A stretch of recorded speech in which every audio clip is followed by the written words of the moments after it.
and I'll finish this. Vanessa Graziano didn't expect to be running a homeless shelter. She starts each day at the Carlsbad Village and Motel, where one of the rooms serves as an intake office. Here, coffee is served daily and meals are planned. We have dinner being provided from Jewish Collaborative Services. They do it every Monday, and they've been doing it for like 6 months. This is also where she meets the people who are staying at the shelter to talk about what's going on in their lives. Depending on what they need, everyone's unique, right? We just find out who they are. I get to know them, their story. This all started last year when Graziano, who had once been homeless herself, decided to pay for a motel for a family in need. That act of kindness grew into what is now the Oceanside Homeless Resource. When the COVID hit, we realized we needed to create some kind of shelter and also food service. So I came together with a few people out there and we started this emergency COVID shelter, which absolutely grew. The one motel room grew to 15 rooms that now house 35 people, including 14 children. And all the people here are absolutely moving forward. Originally, Graziano was operating out of an Oceanside motel, but costs forced her to look for a cheaper option, landing her in Carlsbad. Every day, Graziano jumps on social media to ask for donations to keep the shelter running. Over the last year, we've probably raised over $250,000, and it's just through me, private funding, different churches, local that have come on board. We've had a few grants here and there from private organizations, and so.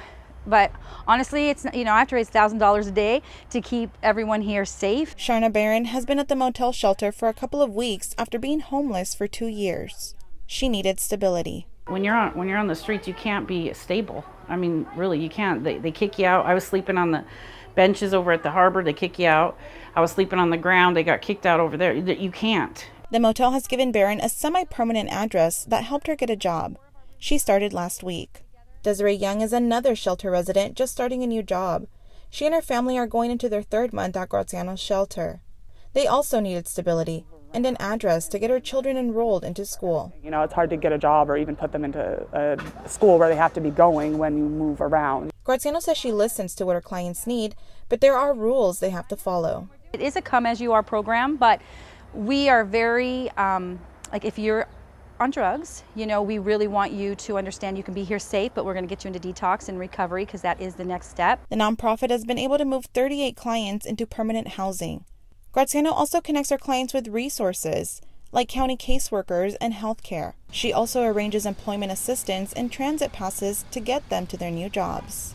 Those groups are important because it's grassroots, it's people, it's individuals in the community saying, you know what, I want to do something more in my community.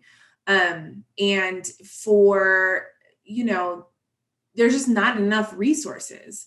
Miranda Chavez is the Director of Integrative Services at the Community Resource Center in Encinitas.